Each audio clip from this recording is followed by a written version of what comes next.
Hey, everybody. Welcome to the Digital Grace Podcast.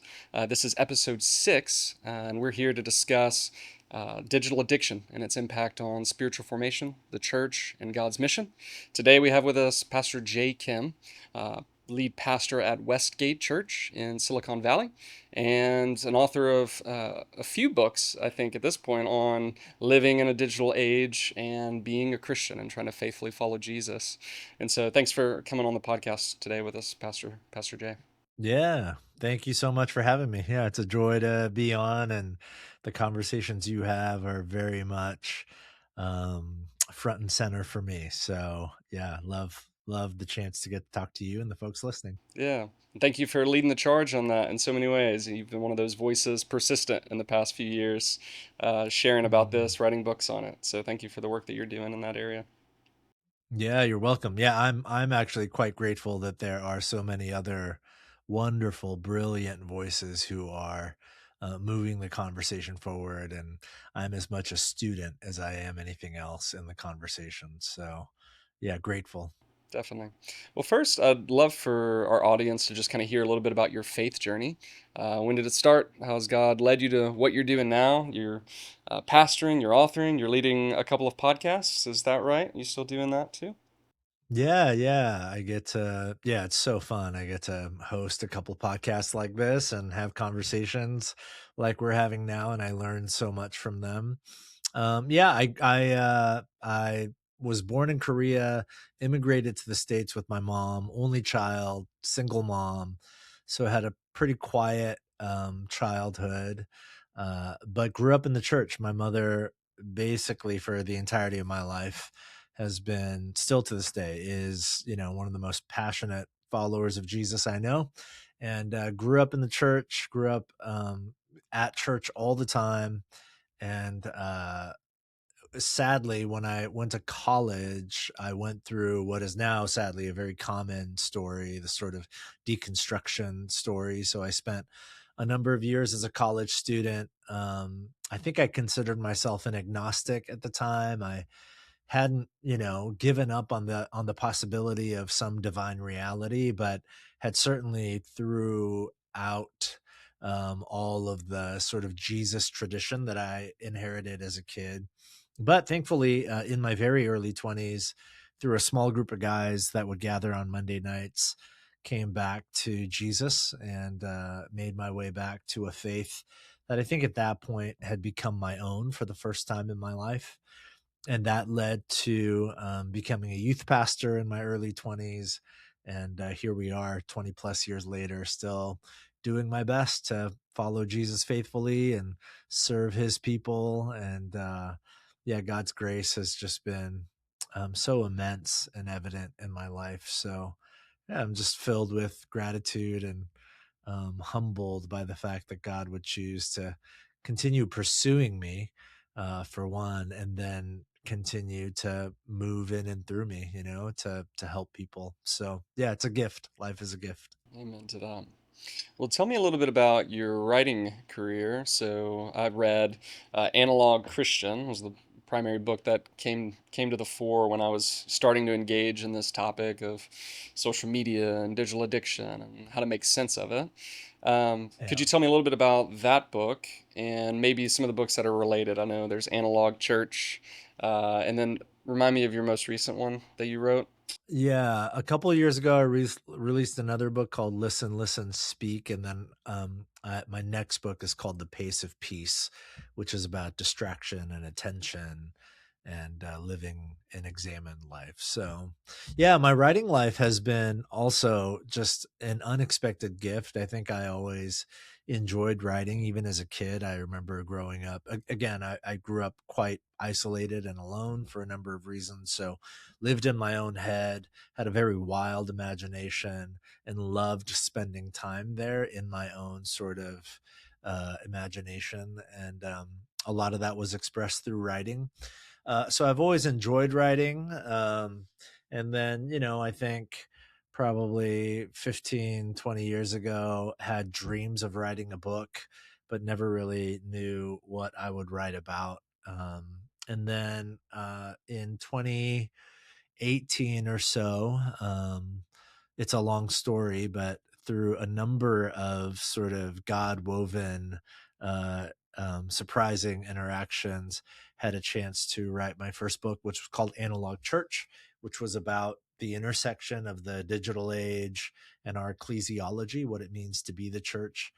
And then a couple of years after that, um, Analog Church came out in 2020. I signed the book contract in 2018, came out in 2020, and then a couple of years after that, had a chance to write and release Analog Christian, which is the book you read, which is about the intersection between the digital age and our discipleship to Jesus, our formation into Christ likeness, and that's led me here. So yeah, it's been a real gift to be able to share some of my thoughts with people in a way that hopefully some people find helpful. Yeah. Well, I definitely found your book helpful. Analog Christian, kind of comparing and contrasting this fruits of the spirit and the tendencies that social media or smartphones can, uh, how it can stand in contrast to those fruit that God is wanting to work in and through us. So yeah, hugely helpful for me. So I'm grateful for that. But I'd Yeah. love to hear you talk a little bit. So since you wrote that, that's actually quite providential in terms of timing with COVID, right? 2020, Yeah. and then shortly after that. Tell me a little bit about maybe one, the journey of writing on this particular topic. Why was it so pressing?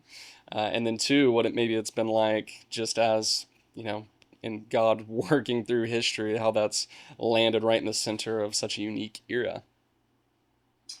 Yeah, I mean, I wrote both books, Analog Church and Analog Christian, primarily because first and foremost, I found myself in that season of life grappling with my own digital addictions.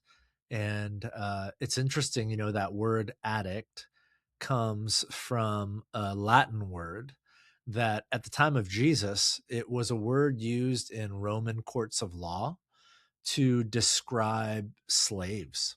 So when a person was deemed the property of another, a slave, that was the sort of legal name given to that person. So addiction is really enslavement at its core. To be an addict to something is to be enslaved to that thing. And the smartphone, uh, it changed so much about not just culturally. I think it changed things anthropologically in some ways. It changed maybe not what it means to be human, but it certainly changed human experience, what it means to experience life as an embodied human being. And, probably 10 years ago, I found myself enslaved, an addict to my phone on a number of levels. And I came to the realization, this is not, I don't know how I got here, but this is not the life I want to live. And more importantly, I do not sense that this is the life God has called me to live. The sort of constant scrolling and swiping and just the loss of attention and my ability to focus and the anxiety and the sort of, heightened hypertension I felt emotionally and physiologically and otherwise. So I began doing some extensive reading along those lines, uh, both posthumous authors and more contemporary writers and thinkers. I'm thinking of people like Neil Postman and Marshall McLuhan, and more contemporary writers like Jonathan Haidt and Gene Twenge and Adam Alter and Nicholas Carr and Jaron Lanier, just so many people who were not Christians, just social scientists and social commentators who were writing really deeply and thoughtfully about our digital addictions. And it captivated me. But more than that, it helped me. Like, it really helped me begin to think about my own digital addictions in a whole new way. And those, the work became a tool for me to disentangle myself from the addiction, from the enslavement. And it's a long journey. I'm still on the journey. It's not to say like I'm a Luddite or something, living on a farm, churning my own butter. Although that sounds like a wonderful life, if that's what God's called you to. But So, anyways, that personal journey is really what led to a pastoral journey where I began to realize pretty quickly, man, this is not just a me problem. This is an us problem. It's a pervasive, almost universal problem, at least in the developed world. And so I began thinking and began talking about it with people I respect. And I started thinking about it and talking about it with our church, and eventually that's what led to the content of those first two books. And I'm still sort of thinking and writing sort of along those lines as well. Yeah. Oh, there's a few things I would love to dig into. Uh, I wasn't expecting to go here, but as a pastor, what have those conversations been like with members of your church and shepherding them through it? Yeah, I'd love to just hear some initial thoughts there of the church life of guiding people through this.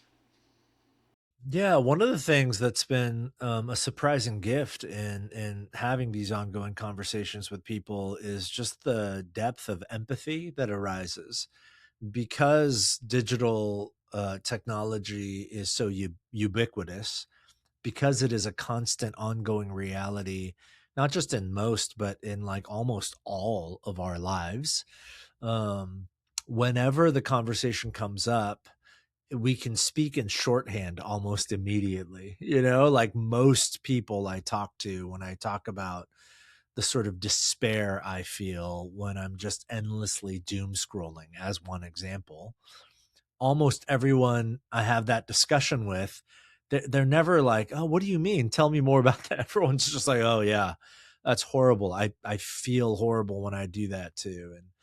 And so even having the conversation is a gift because it's a way to experience life as an embodied, empathetic human being, giving one another the gift of our presence, our loving presence, and a listening ear, and an empathetic ear, and so it's been a huge encouragement along those lines, and it's been not discouraging, but it's been eye opening in just how pervasive the addiction is. It is almost everybody I talk to, they can relate. And so when we talk about it as a church, for example, when it comes up in the middle of a teaching, let's talk about some things that are malforming us or deforming us from the journey of spiritual formation, becoming more like Christ. What are the things that stand in the way? There's almost like this, unanimous sense of recognition. Oh yeah, that little black box I carry in my back pocket, my social media apps of choice. All of these are oppositional to the life of discipleship to Christ, the life of spiritual formation. And so, in that way, it's been really beautiful. But also, it makes clear that the challenge is immense. Um, this is everywhere, and it's almost everyone. And so I think the importance of having the conversation, like awareness, and then a willingness to have the conversation in an honest way, and to chart a course ahead, to paint a renewed vision for what it means to be human in the digital age. I think these are all just critically important discussions and conversations that not just pastors, but like all people, I think, especially followers of Jesus, we need to be having on a regular basis. In terms of, I would agree with you in so many ways that it seems almost universal. For you in your context, being in Silicon Valley, I can imagine that maybe that context could be a little bit further ahead than maybe a rural space, right? Like you're kind of getting maybe some of what's on the front end of development, technologically speaking. Are there unique challenges being in Silicon Valley that you're seeing in this area for Christians navigating the digital age? Yeah, I get asked that question a good amount. So I think being in Silicon Valley, what is interesting is that so many people that I interact with, friends, neighbors, family, and certainly uh, um, a sizable percentage of our church, they're not just using digital technology. They are in the technology space. They're the men and women who are spending the majority of their waking hours creating and developing and enhancing these devices and these technologies that are certainly adding a lot of value to human experience, but also certainly deforming and malforming our humanity. And so, along those lines, the conversations are really interesting. I do have the opportunity to have a lot of sort of design ethics conversations with people who are followers of Jesus, and they're making this stuff and they're making a very good living doing that, but they're also asking questions.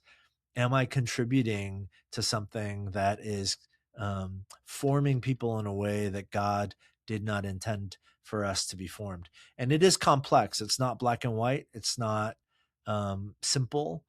And like I said previously, there is actually much good that has come about because of the digital advancements, technological advancements. But I think we have to be aware that there is a push and a pull. And so, living and pastoring here in Silicon Valley, it has given me sort of a front row seat to those higher level 30,000 foot view ethical questions. In terms of just general digital addiction, what I've discovered is whether you live in rural middle America or you live in some coastal urban center, New York City or San Francisco or LA, it doesn't matter. Most people are digitally addicted. The Amish have a website. So, like, it is truly everywhere. So, in that way, I think it's a global, universal conversation. How have you seen the conversation maybe shift since writing analog Christian, analog church? Where do you kind of see the needle moving towards in some of these conversations, whether in your church or the Christian conversations going on more broadly? One tremendous encouragement for me has been that since I released Analog Church in 2020, in the last half decade or so, particularly because of the pandemic and the sort of questions we had to ask during that time about the importance or non importance of embodied presence, I think the conversation has accelerated in a good way. It's been such a tremendous encouragement to me that um, if analog church in some ways was a first word or an early word in the conversation, I would say in the last 5, 6 years, the conversation has accelerated to the point where lots of brilliant men and women who are followers of Jesus are now contributing to that conversation in ways that I am learning from and inspired by. So, in that way, it's very positive. I also think with the advent of artificial intelligence, and all the conversation around AI now, what has been sort of um, a sort of ray, like a hopeful possibility. I'm not sure this is where it's headed, but I have been encouraged, cautiously encouraged, and I am cautiously hopeful because uh, when social media was first kind of came on the scene, 15 years ago, there was, I would consider in hindsight, sort of a careless, reckless embrace of the technology. We did not stop to ask not only like what can this technology do for us, that was clear. We didn't stop to thoughtfully ask how is this technology going to form us, not just what will it do for us, but how will it form us or deform or malform us. We didn't ask that question enough. And now when you look at the work of people like Jonathan Haidt, Anxious Generation, and Tristan Harris with The Social Dilemma, and on, it's really clear that that was an important conversation we should have asked. How is this technology going to form us? Because now we have an entire generation, particularly of young people, who have been formed by social media in a way that almost unanimously society is saying that is not good. And we need to figure out how to undo some of the damage that's already been done. Well, what's interesting, and again makes me cautiously hopeful, is that because I think we've learned some things because of that mistake, not asking the questions 15 years ago. Now, with the advent of I am watching people, both Jesus followers and just the secular world at large, asking those questions much more um, proactively and poignantly. Hey, let's not just have like a wholesale embrace of AI. Let's ask questions about how AI is going to form us, how it's going to form society and culture at large. And I think that bodes well for us. I think that sort of push and pull is necessary with the advent of any new technology, especially something as powerful and as fast growing and developing as AI. So in that way, I find a lot of hope, and I do hope and pray that those conversations will grow and advance and in the right direction. Yeah. Yeah, I think one thing that's going on in my mind as you're talking is the potential evangelistic opportunity to a world looking for an answer to why they also are struggling, right, with this particular thing. For Christians, for leaders to be able to put forward this vision of biblical community, biblical attention, right? The way in which God desires us to live as Christians, that being an opportunity to win them and persuade them towards the gospel of Christ. I think I'm cautiously hopeful that it can be used in Yeah. that way. But for you, going back a little bit, I guess two terms I would like to hear your definition of maybe would be addiction. As I've slowly been engaging in this conversation, some have been maybe more cautious to label it addiction and give a really strong definition there. So maybe functionally, what does that look like for you? How do you use it in this conversation? And then attention. How do you define maybe biblical attention? Mm. Yeah, so I mean, addiction as it pertains to digital technology, I guess, but a pure definition, I think most people would understand an addiction is just like this sort of insatiable, almost holistic, mental, emotional, physiological, I would say even spiritual enslavement, as I said at the start of the conversation, a sort of enslavement to a particular thing, whatever that might be. It might be alcohol or pornography or your phone or Instagram or, whatever it might be.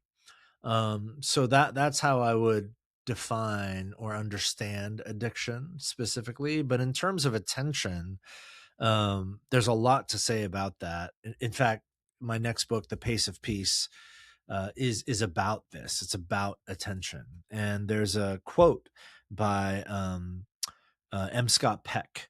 Uh, and he says that attention is the form that love takes. And for me, that has been uh, the most helpful framing of a biblical vision of attention.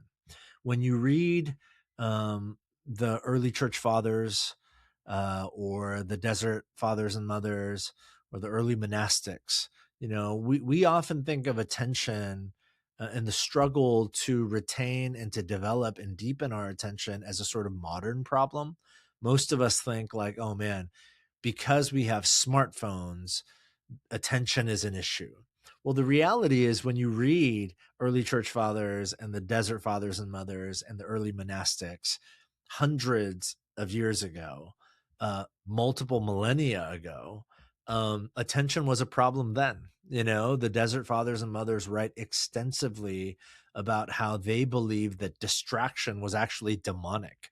And it's like really wild to read some of their writings, but they literally thought when their hearts and minds were distracted with earthly thoughts, therefore their attention was pulled away from God and the things of God's kingdom. They believed that that was like a demonic attack on their lives. And it's a little crazy to read some of the stuff they write about it, but the more you read what they say and then think about your own sort of experience with distraction, the more, for me personally at least, the more I've wondered like, oh, I think they were onto something. Because if attention is the expression of love, it's the form that love takes in our lives, then if the way of Jesus is the way of love, that which pulls our attention away from that which most deserves our attention is that which pulls us away from the way of Jesus to the way of whatever else. And that is exactly what the great enemy of God desires to do. And so, if you read like C.S. Lewis's Screw Tape Letters, these series of letters between these demons, it's so interesting. So much of it, he was writing long before social media, obviously, long before the digital age. Uh, it's fascinating how much of it is about not these ecstatic sort of demonic experiences, but these subtle ways in which the enemy of God pulls at our attention very subtly and insidiously. So that's what I would say. I think your attention is the sacred faculty by which you fix your heart, mind, soul, body on that which matters most, God and the people of God, that He has surrounded you with. Mm. Yeah. Yeah, I mean that feels like precisely the framework I've been functioning out of as well as at least in my experience personally, but then also just talking with people, attention is often seen as merely cognitive, right? Like, am I just my mind just distracted? But when I look, at the scriptures themselves, the greatest commandment is the way that I've framed that, right?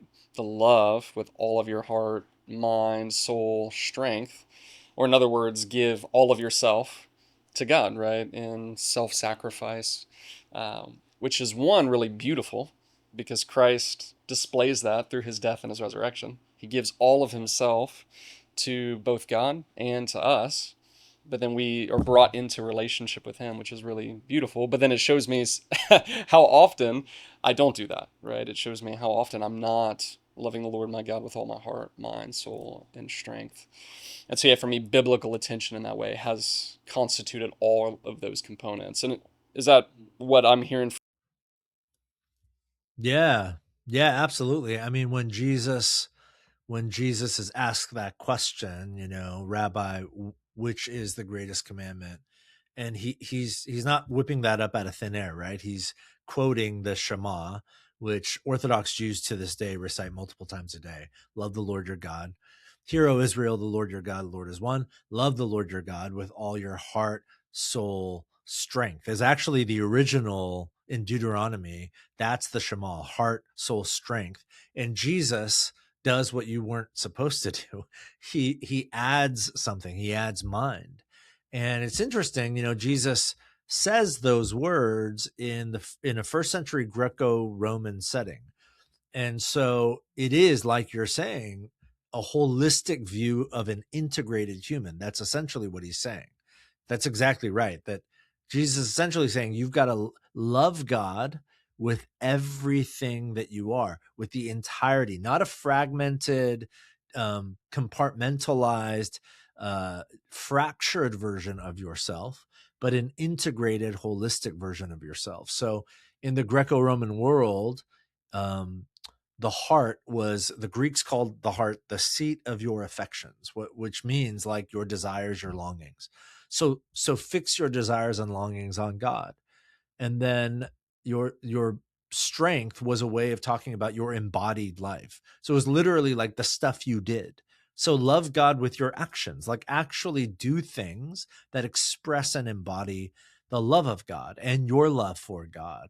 Soul is a way of describing in the Greco-Roman mind an integrated human, like all of you, like the entirety of your being. And then Jesus adds mind, which in the Greco-Roman world, similar to today, was a way of talking about your ideas, your values, your thought life, all of those things.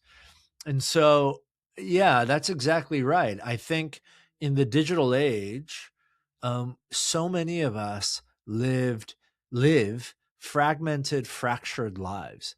And I think one of the most important early steps we can take to re-engaging our attention and fixing our attention as an expression of love on God and on people is to become an integrated person again, is there alignment between my heart, my desires, my longings, with my mind, my ideas, my values, my thoughts, with my body? Do I embody my desires, longings, my ideas, values, and thoughts? Do I embody them in a real way in the real world, leading to a soul that is integrated? And that's the thing I offer to God holistically in love. So I think the way you just described it is exactly right. That is the invitation of Jesus, is to love God with all of who we are in an integrated, holistic way. Amen. Yeah, that's so good. And those, yeah, that just context, those details are really encouraging, really helpful as well, just to frame it up more. Um, so for me, with digital grace, I mentioned we're talking about spiritual formation, the church, God's mission. This is just thoughts I'm processing out loud. So I'd love any feedback, any push and pull here. I think there's been a really solid uptick in conversation surrounding spiritual formation and retrieving ancient practices, ways of Jesus and the church that has been super, super helpful. How do you see that thread going from, okay, we as individuals, we need to be spiritually formed, integrated, whole beings as we follow the way of Jesus, its connection to ecclesiology. What does that mean for us? And then the area that I feel like I'm not seeing it right now, and if you have resources on this, I'd love to hear. But the missiological component, God's mission in the world, how those things are linked and threaded together. Uh, any thoughts there? Because I think it's good. We need this spiritual formation, retrieve some things that maybe we haven't been experiencing, and then make sure it's flushing out towards this end of seeing the gospel and his kingdom advance. So, any thoughts on that? Is that a fair evaluation? Yeah, absolutely. I think that's an astute point. I would say, as one who considers himself deeply ingrained in the spiritual formation movement, it's near and dear to my heart. I would say that there is some fair critique out there about the more modern iteration of the spiritual formation movement being understood, or I would say misunderstood, at least from a distance, as just another sort of life hack model. It's like, oh, this is just a Christianized version of self optimization. If I just do these practices, I get to become a better person and I get to live a better life. I do think that's a dramatic misunderstanding of spiritual formation. One of the most important, at least recent, semi contemporary books, although it's fairly old now, on in the spiritual formation movement that I think is quite underrated and probably underread is a book called The Critical Journey. And The Critical Journey is the book in which some people might be familiar with this, where they coined the sort of model of the stages of faith. And they talk about how at stage between stage 4 and 5, typically you hit what's called the wall, and or between 3 and 4. And the wall is when you come to the end of yourself.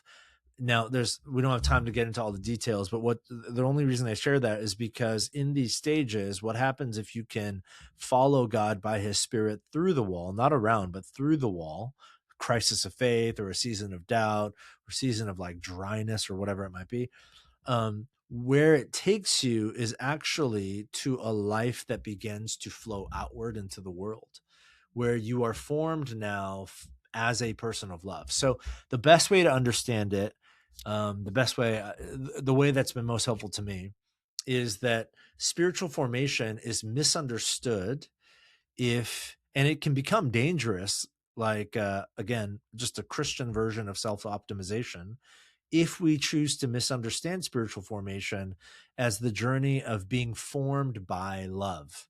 Full stop. Spiritual formation is the journey of being formed by the love of God, but it is the journey of being formed by the love of God into a person of love who then lives um, to be a person who gives that love to the world. So, to say it succinctly, spiritual formation is about being formed by love and formed for love, which is mission.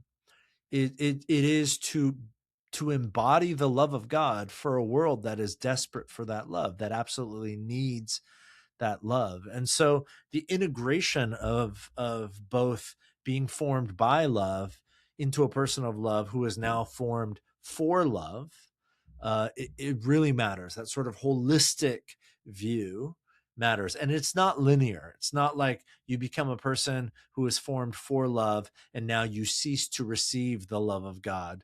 No, no, no. We are constantly the rest of our lives being formed by the love of God. And hopefully we get to a place where for the remainder of our lives, we see the mission of our life as being for love, expressing and embodying the love of God that we've received to a world in need. So, yeah, I mean, I just think what you're bringing up is such an important, critical part that maybe isn't talked about enough in the sort of modern spiritual formation movement.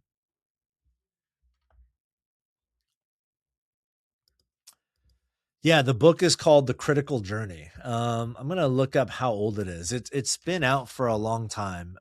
It was by Janet Hagberg and Robert Golich, who's a theology professor and then a psychologist. Actually, yeah, The Critical Journey. Uh, when did it come out? Like 2005, so it's 20 years old. Um, Actually, the first edition came out before that, so it's like over 20 years old. But still, I think it's such an important read for anybody interested in the formation movement. Where would you say, so being in that movement, where do you see the trajectory of the movement going? Maybe you're thinking the next 5 years. What are some of those conversations you guys are having as it's relating to this digital component? There's so much more to spiritual formation than just factoring in how do we, deal with digital technology. Yeah, I'd love to just hear how you're thinking through that, evaluating that for people in the audience, because I have quite a few friends as well who are interested in like practicing the way. I've got a really close friend of mine who does the courses of practicing the way with his church. So yeah, I'd love to hear your thoughts there. Yeah, I mean, there's a lot there. I think that uh, the first thing that comes to mind is, to your point, often spiritual formation in its modern context is often, not by everyone, but by many, it is often misunderstood as a private, personalized, individual Christian life hack, self-optimization tool. But um, spiritual formation is primarily about being formed not into the person of God, but into the people of God. When you read the New Testament, it becomes very clear that the overwhelming number of times that the word you is used by Jesus in the Gospels and by um, the Apostle Paul, who wrote the majority of the letters that have become our New Testament canon, and by other authors. Overwhelmingly so, when the word you is used to refer to the reader, it's you all, it's plural. It is primarily written to the people of God, not the person of God, although there are personal letters, but even the personal letters are about how to live as the people of God. It's about a communal lived experience. So I think pragmatically, what that means is that in the coming years and in the season to come, um, the spiritual formation movement is going to become what I hope it becomes, if and only if not just individuals, but church communities, Christian communities begin embracing not just the practices themselves, but the journey of being formed in a communal way, which is why I can say this firsthand, just working closely with Practicing the Way, because you mentioned Practicing the Way. The heartbeat of Practicing the Way as an organization, as a ministry, is that these practices be experienced not, alone in your apartment, but that you practice them in community, that you practice them around a table with a local body of Jesus followers that you have committed to for the long haul, which is why the community practice is one of the central practices, gathering around the table on a regular basis. So, and I see more and more of that happening, in the spiritual formation movement, which gives me so much hope. But yeah, I think that's where it's headed. Yeah, so maybe then a need in some ways of pushing towards that ecclesial and missiological component of spiritual formation, actively having those types of conversations and pushing that forward. That's good. Man, we don't have that much more time, but I'd love to ask maybe one more component. This one wasn't on the list. I'm sorry, but I can't help but ask. You had mentioned earlier the monastics, I think it was, who were thinking about attention and the influence of the demonic, so spiritual warfare. How much of that do you think, okay, maybe there's some validity here, right? And what are some of the recommendations you would give? Someone's coming to you, they're digitally addicted. Does it come up in conversation? Hey, be aware, like there's a spiritual battle here.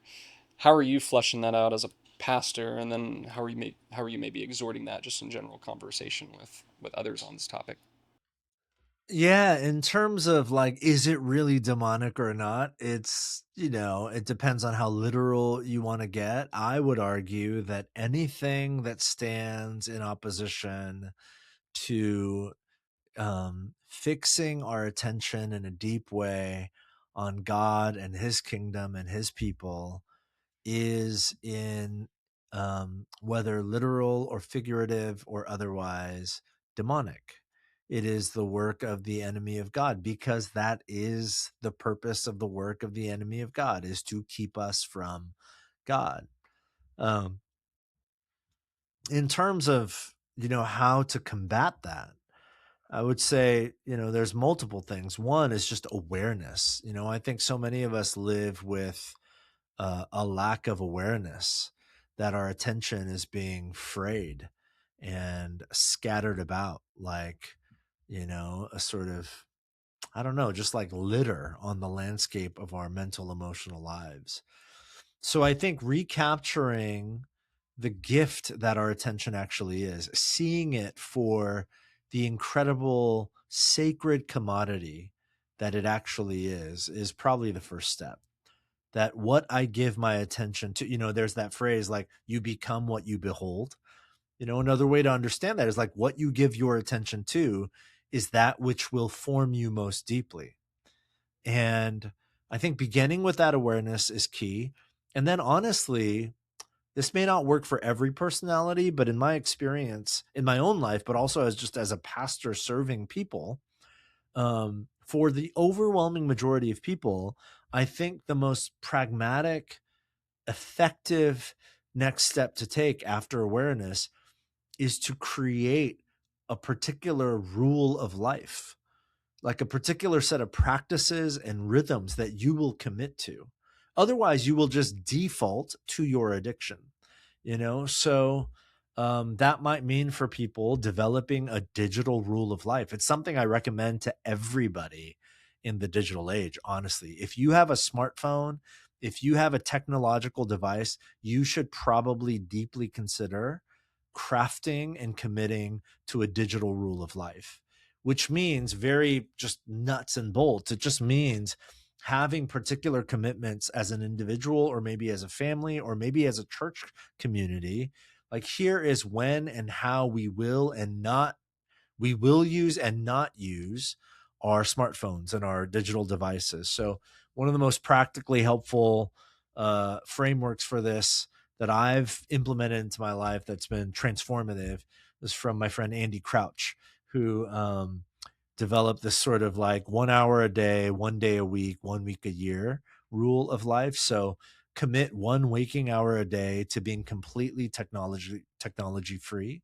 That might be around the dinner table with your roommates, or a long walk you take on your own, or dinner with your family, or whatever it might be. Just 1 hour a day at least, where you are completely tech free. And then 1 day a week, which I think can be challenging for a lot of people. But my family has implemented this for a number of years, and it's been a game changer for us. So for us, Saturdays are a tech free day. So from sunrise to sundown, so it's not full 24 hours, but from sunrise to sunset, we don't use digital technology. And then 1 week a year, which is really challenging for a lot of people. But most people listening probably either have experienced it for themselves or they have a friend, they know somebody who's done this. And I can tell you, I I would guess very confidently that either the overwhelming majority or just about everybody in your life who has done something like this. Man, I went an entire week last summer without any digital technology. They would tell you of that experience. It was life giving and it was freeing. It was hard in the beginning, um, because I was sort of detoxing from my digital addiction. But once I got over the detox phase, it was so life giving. It was so freeing. So that's what I would. It doesn't have to be that digital rule of life, but I would say craft some digital rule of life. If you can, do so communally with others, and then commit to it. Yeah. Well, that definitely answers one of the things I was wanting to ask. What are some of those tangible, practical things? Like, what would you suggest? So, that's it perfectly. And yeah, to the spiritual warfare component of things, you know, as a pastor, I'm sure you get this. People asking that question: Is this my sin or is this the enemy? And the answer is probably something like yes. Like there's that tension of our flesh always, and then there's always one who strives to stand against the things of God and the people of God, and God Himself. And so being reminded, the answer to both of those is the cross and the resurrection and the grace that comes through both of them. Um, That's right. so yeah, and even to your point, just being aware. I find it fascinating in 1 Peter 5 and Ephesians 6, two of the clearest New Testament instances of spiritual warfare and in the fight against it. He uses the language, or they use the language of awareness or being sober minded as a part of that fight. And so I think you're spot on there, and I've been thinking about that for a little bit too. So, yeah, be aware, a rule of life, formulate that for each person. Try to encourage each person to do that. That's good. Well, thank you for the conversation. What would be some just last gospel encouragements you would give for a person who's listening, maybe finds themselves digitally addicted? Yeah, I'd love to hear what encouragements you would offer. Yeah, I mean, I would say that God has proven himself across generations, that he is in the business of redemption and renewal and restoration. So no matter how addicted or enslaved you feel, your addiction, your enslavement is not the end of your story. Your failure is not final. God can restore and redeem and renew um, anything that is broken in your life. And so commit yourself to that truth and commit yourself to Jesus as King, the King who came to liberate us from sin and death by his death and resurrection. And I think what resurrection tells us is that even if something feels dead in your life, even if possibility feels dead in your life, it's not. Jesus can bring it to life and he can give you new life. And so stay open and receptive and ask him by his spirit to give you that new life. And over time, he will. Amen. Amen. Thank you, Pastor Jay. We appreciate it, and everyone who's listening. I'll link down below some of the books and the resources where you can hear more from Pastor Jay. Any ways that we could just pray for your ministry? Anything specifically going on right now? I'd love Oh, to pray for gosh. you. Yeah, just for ongoing wisdom and ongoing grace as we continue following Jesus here in the Silicon Valley. Will do. Thank you for the time. We appreciate it. Yeah, thank you. Oh, it was a joy. Thanks for having me on. Thank you. Bye bye.